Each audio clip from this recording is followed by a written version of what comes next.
لا حول ولا قوة الا باللہ العلی العظیم بسم اللہ الرحمن الرحیم الحمد للہ رب العالمین والعاقبۃ للمتقین والصلاۃ والسلام علی محمد وآلہ الطیبین الطاہرین المعصومین قال اللہ سبحانہ تبارک و تعالی فی محکم کتابہ المبین هو اصدق الصادقین قولہ الحق بالحق بسم اللہ الرحمن الرحیم ان دین عند اللہ الاسلام. صلوات پڑھیں.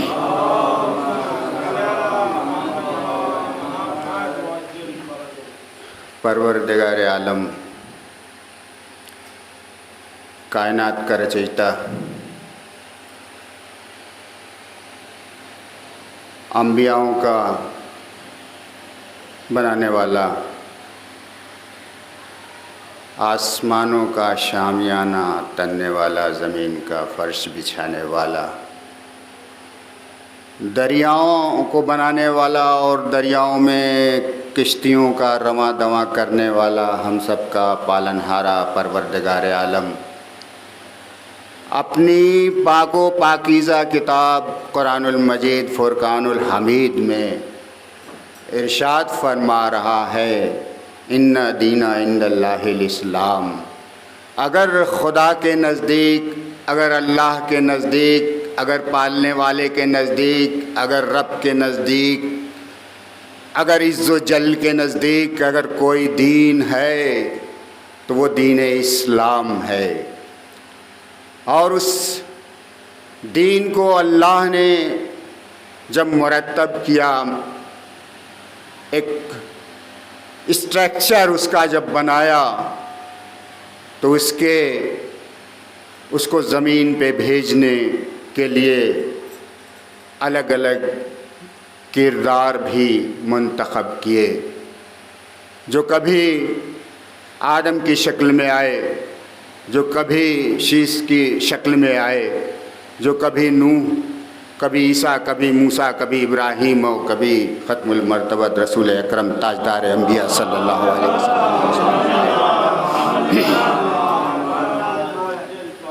بہرحال ہمارے آخری نبی نے جب اس دنیا میں ظہور فرمایا تو یہ دنیا جاہلیت سے پر تھی، رشتوں کی پاسداری نہیں تھی، چھوٹے بڑے کا لحاظ تہذیب و تمدن نہیں تھا، حق و صداقت کا نام نہیں تھا. جس کی لاٹھی تھی اسی کی بھینس تھی. صلوات پڑھیں محمد علیہ. بہرحال رسول اکرم نے اپنی 40 سال کی خاموش زندگی حق و صداقت میں گزاری.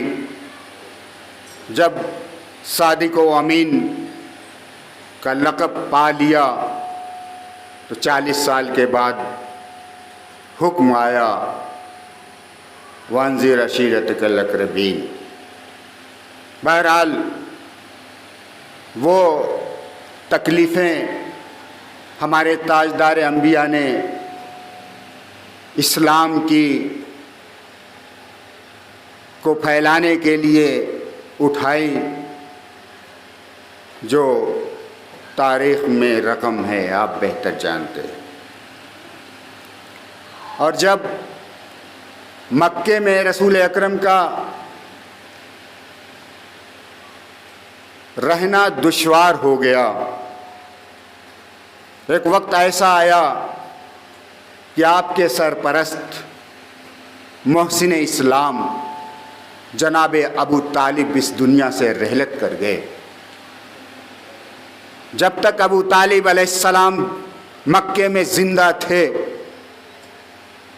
دشمن کا کوئی منصوبہ، کوئی بھی حربہ کامیاب نہیں ہونے دیا.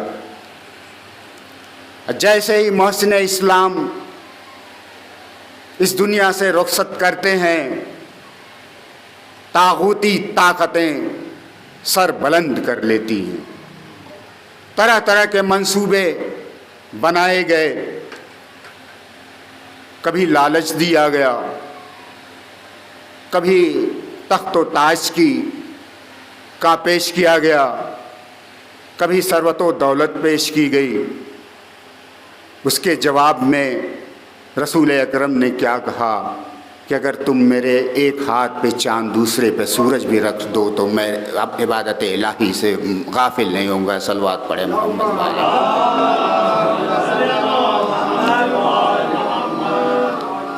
بہرحال ایک میٹنگ ہوئی سفیانیوں کی، جس میں طے پایا کہ ہم نے تو اپنے سارے حربے اختیار کیے لیکن ہم کامیاب نہیں ہو پائے، رسول کو زیر نہیں کر پائے۔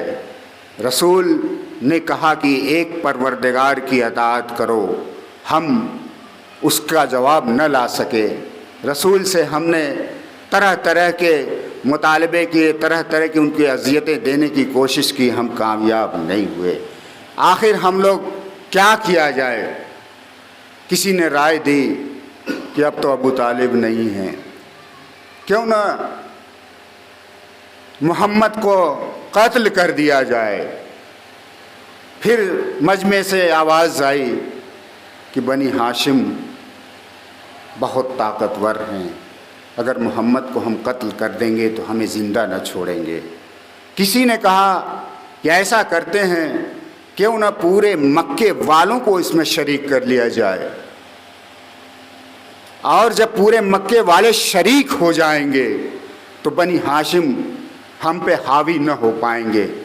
لہذا یہ منصوبہ طے پایا کہ سارے مخالف مکے والوں کو اکٹھا کیا، اور تاریخ میں ملتا ہے کہ ان مکے والوں میں سے 40 منتخب کردہ ایسے بہادر چھانٹے گئے جو تلوار میں بہادری میں ماہر تھے۔ وہ دن بھی آیا کہ ان لوگوں نے طے پایا کہ فلاں دن جب رسول اپنے حجرے میں بیت الشرف میں سوتے رہیں تو ہم ان کو شہید کر دیں، قتل کر دیں۔ بہرحال ادھر سفیانیوں کا یہ منصوبہ تھا، ادھر محمد کا رب، محمد کا پروردگار اپنے پیارے حبیب سے کہتا ہے کہ اے حبیب، آج کی شب یہ مشرکین، یہ کفار، یہ تم کو قتل کر دینے کا ارادہ رکھتے ہیں، لہٰذا میرا حکم ہے کہ آج رات تم اپنے بستر پر علی کو سلا کر ہجرت کر جاؤ۔ صلوات پڑھے محمد وعلی محمد۔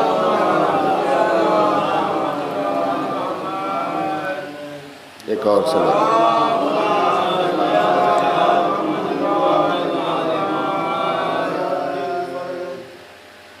جب یہ حکم آیا، یہ آیت آئی، رسول اکرم نے پورے مکے میں اعلان کر دیا کہ آج کی شب کوئی گھر سے باہر نہ نکلے گا۔ یہ بات اور ہے کہ کچھ لوگ مخبری میں باہر نکل گئے۔ صلوات پڑھے محمد آل محمد۔ بہرحال جب حکم تھا رسول کا مکے سے، رسول کے چاہنے والے کوئی باہر نہ نکلے، علی بھی گھر سے باہر نہ نکلے، لیکن رسول اکرم نے مولا کائنات کو بلایا اور کہا کہ اللہ کا یہ ارادہ ہے اور اس کا حکم ہے کہ تم آج کی شب میرے بستر پہ سو جاؤ۔ تو آپ کو معلوم ہے تاریخی جملہ کہ مولا کائنات نے کیا کہا کہ یا رسول اللہ، میرے سونے سے آپ کی جان بچ جائے گی۔ سرور کائنات نے کہا کہ ہاں بچ جائے گی۔ یہ سننا تھا کہ مولا کائنات نے سجدہ شکر کیا، اور یہ کائنات کا پہلا سجدہ ہے جو مولا کائنات نے ادا کیا۔ صلوات پڑھے محمد علیہ۔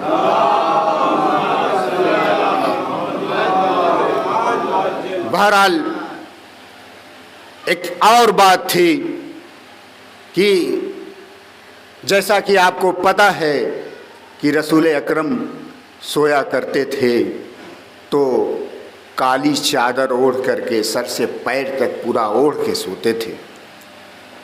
اور لوگوں کا بیان ہے، تاریخ میں ہے کہ اگر کسی بھی خیمے میں کئی لوگوں کے درمیان رسول اکرم سویا کرتے تھے تو لوگ باہر سے سمجھ جاتے تھے کس بستر پر، کس چادر کے اندر رسول ہیں. کیونکہ رسول جہاں سوتے تھے اس چادر کے اندر ایک ایسا نور ساطع ہوتا تھا کہ جو آسمان کی بلندیوں کو چھوتا تھا.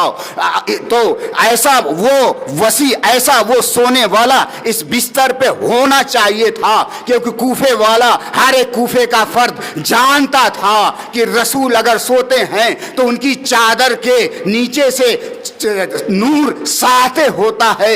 اگر وہ سونے والا رسول کا ہم مثل نہ ہوگا تو کفار و مشرکین یہ سمجھ جائیں گے کہ رسول نہیں سو رہے ہیں، یہ کوئی اور سو رہا ہے، اور اللہ کا منصوبہ فیل ہو جائے گا. صلوات پڑھے محمد و آل محمد.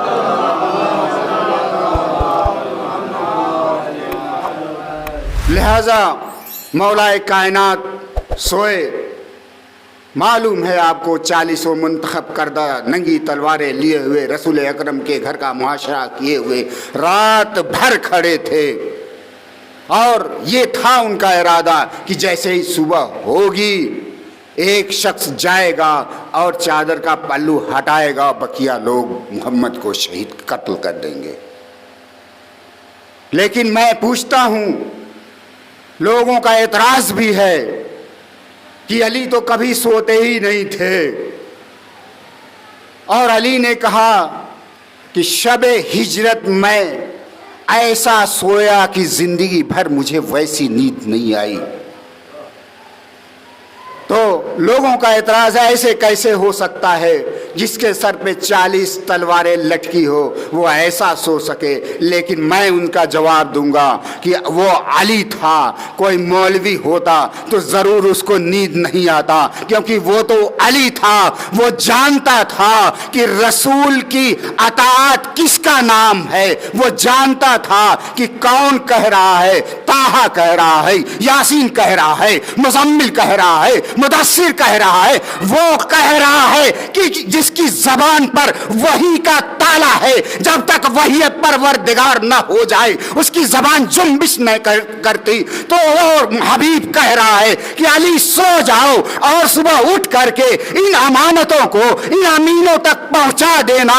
تو علی کو یقین ہو گیا، کیونکہ وہ رسول کہہ رہا ہے کہ جس کی زبان اللہ کی زبان ہے. تو علی کو یقین کیوں نہ ہوتا. صلوات پڑھے محمد علیہ محمد. یہ وہ علی تھا، اور کیوں نہ ہوتا یقین، کیونکہ مولا کائنات جانتے تھے کہ جب رسول جو دے دے اسے لے لو، جسے منع کر دے اس سے رک جاؤ. تو وہی طٰہٰ یاسین کہہ رہا ہے کہ سو جاؤ. تو جب کہہ دے رسول کی سو جاؤ تو یہاں نماز پڑھنا جائز نہیں ہے. صلوات پڑھے محمد آل محمد. تو طٰہٰ یاسین کہہ رہا ہے، اس کی زبان بغیر حکم پروردگار کے بولتی تک نہیں ہے، جنبش تک نہیں کرتی ہے.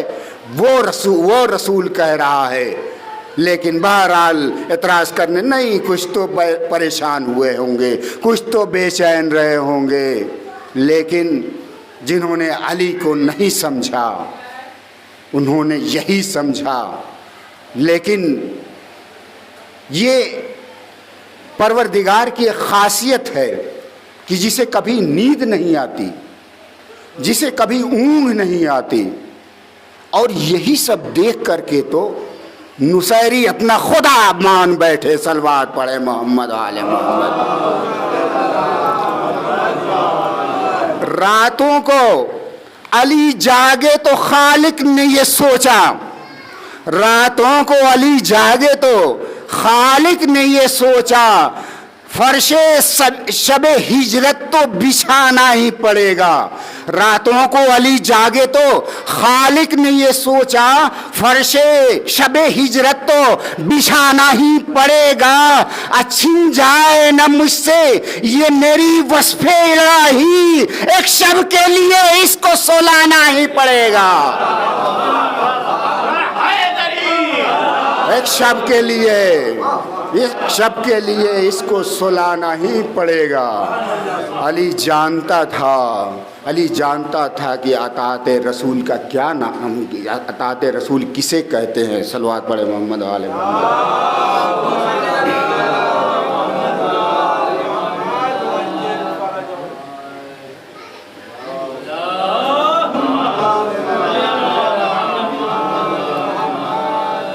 اور یہی اسلام بچانے کے لیے، جبکہ شیطان اگر نماز کافی ہوتی تو شیطان کا سجدہ اتنا طولانی تھا کہ ایک سجدہ 50 ہزار سال کا تھا. لیکن راندہ درگاہ ہوا کیوں؟ ولایت کا انکار کرنے سے راندہ درگاہ ہوا. نماز تو تھی اس کے پاس. حسین کربلا کے میدان میں آئے، مخالف کا ہجوم تھا. مخالفین کی طرف لاتعداد قاریان قرآن تھے، حافظ قرآن تھے، مفتی تھے، تہجد کی نماز ادا کرنے والے تھے. لیکن کیا نہیں تھا؟ حسین کی نہیں تھی. حسین نے جو بیعت سے انکار کیا تھا وہ نہیں تھی. حسین کے ساتھ سے 72 تھے جو نہیں کے ساتھی تھے.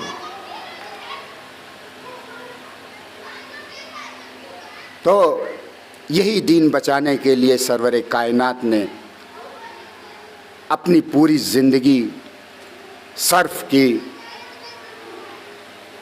کہ اللہ کا دین اسلام بچ جائے.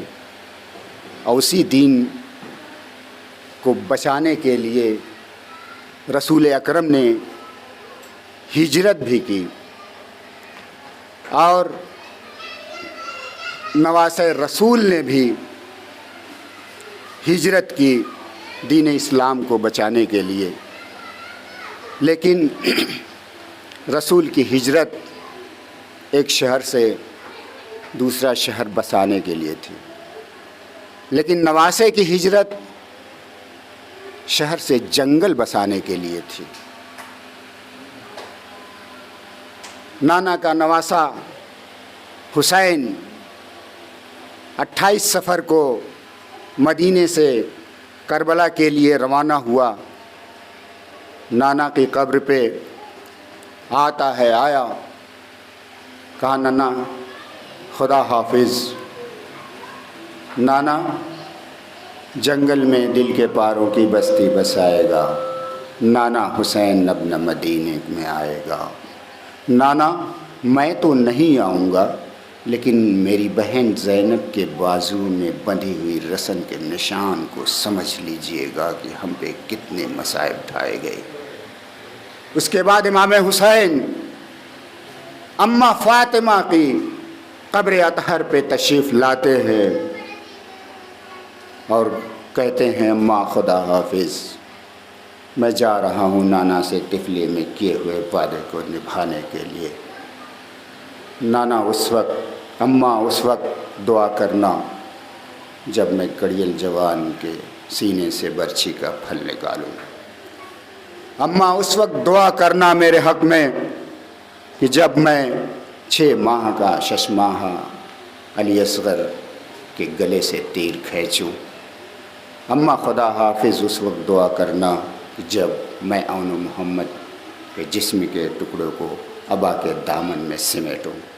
اماں خدا حافظ اس وقت دعا کرنا جب میں عباس علمبردار کے بازو کو اٹھاؤں. اماں خدا حافظ اس وقت دعا کرنا جب میں اپنے سارے کنبے کو شہید کر دوں۔ اماں خدا حافظ۔ اس کے بعد امام حسین چلے تو کس طرح سے چلے آپ کو پتہ ہے۔ یہیں پہ میں چھوڑتا ہوں، جبکہ ذاکرین کا یہ مسئلہ ہے، ذاکرین کا یہ طریقہ ہے کہ آج ماہ محرم کی پہلی تاریخ ہے، اور ذاکرین کی تعصی کرتے ہوئے، ان کے نقش قدم پہ چلتے ہوئے میں بھی آج چاہتا ہوں کہ آج کی تاریخ جس کے مصائب کے لیے منسوب ہے، مسلم ابن عقیل، کچھ مصائب اس کے بیان کروں۔ کون مسلم ابن عقیل؟ ابو طالب کے فرزند عقیل کے بیٹے مسلم، مولائے کائنات کے بھائی عقیل، مولائے کائنات کے بھتیجے مسلم۔ آپ کو پتہ ہے کہ مولا حسین نے کربلا میں، کوفے میں بھیجا تھا مسلم کو، جب وہاں سے 18,000 خطوط آئے، اس کے لیے بھیجا کہ جاؤ کوفے والوں کی اصلاح کرو۔ مختصر یہ ہے کہ آخری وقت ہے، کوفے میں مسلم لڑتے جا رہے ہیں، فوجیں پہ فوجیں آتی جا رہی ہیں، اور کسی نے آواز دی یہ بنی ہاشم کا خون ہے، اسے اس طرح سے قتل نہیں کیا جا سکتا، لہذا ایک گلی میں گڈھا کھودا گیا اور اس کو جھاڑ پھانوس سے ڈھانپ دیا گیا۔ مسلم جب اس میں لڑتے پہنچے تو گڈھے میں گر گئے، اور مسلم کو گرفتار کر کے دربار میں پیش کیا گیا۔ کسی نے کہا مسلم تم نے اپنے امیر کو سلام نہیں کیا۔ مسلم نے غیظ و غضب میں آ کر کے کہا کہ میرا کوئی امیر نہیں ہے سوائے امام حسین کے۔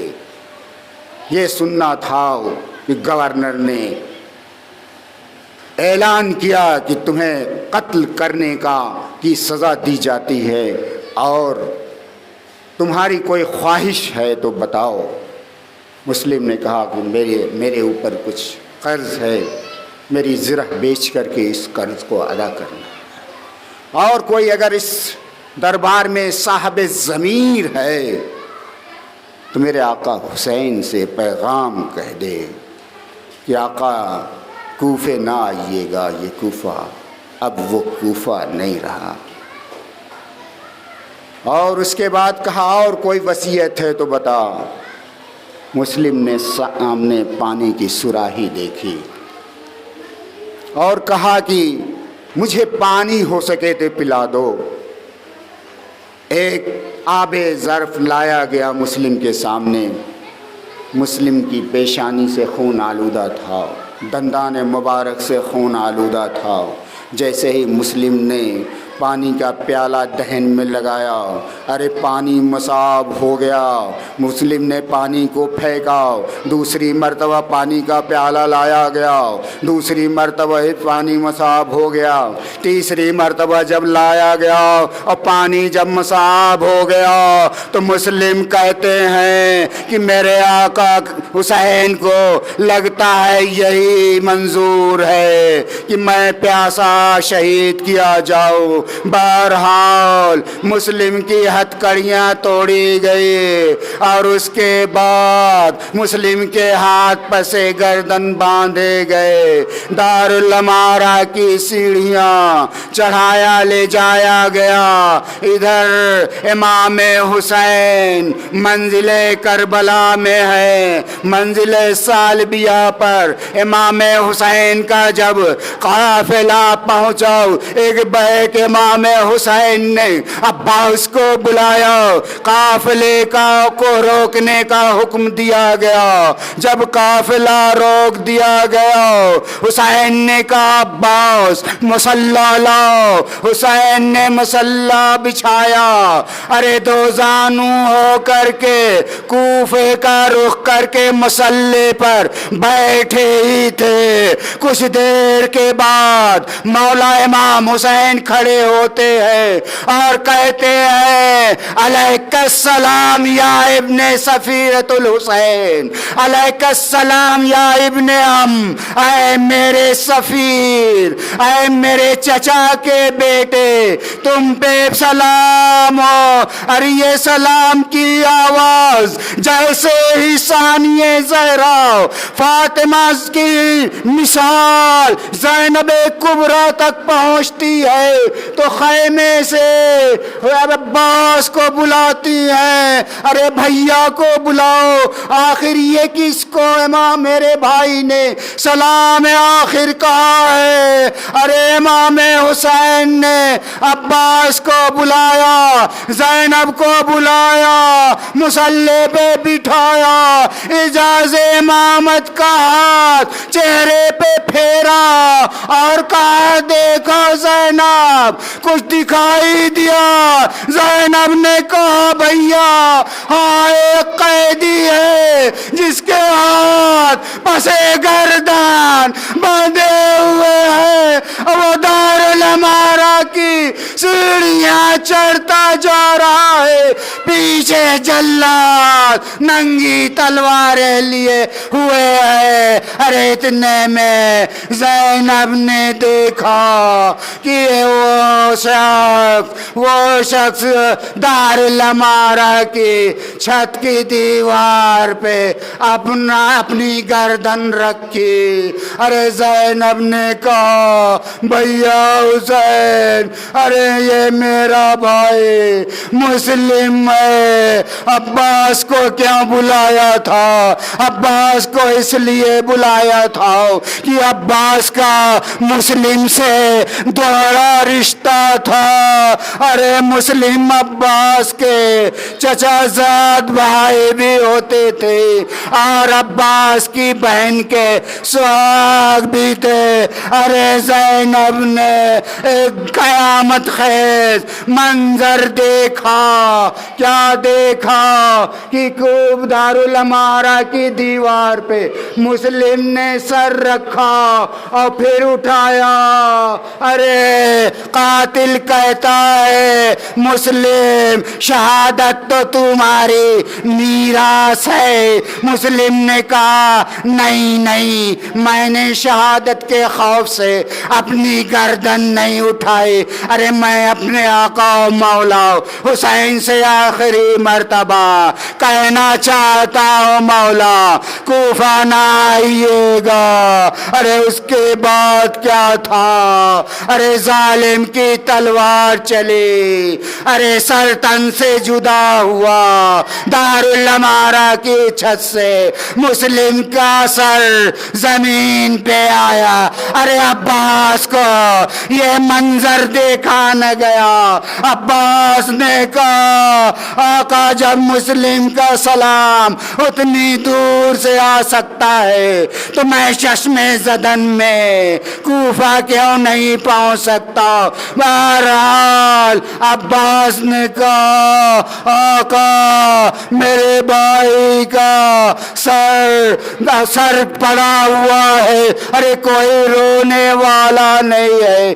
امام حسین نے کہا ارے عباس ذرا غور سے دیکھو، ارے میری دکھیاری ماں اپنے بالوں کو پریشان کیے ہوئے مسلم کے سر کے گود میں لے کر آہو بکا گریاؤ فریاد کر رہی ہے، ہائے مسلم ابن عقیل۔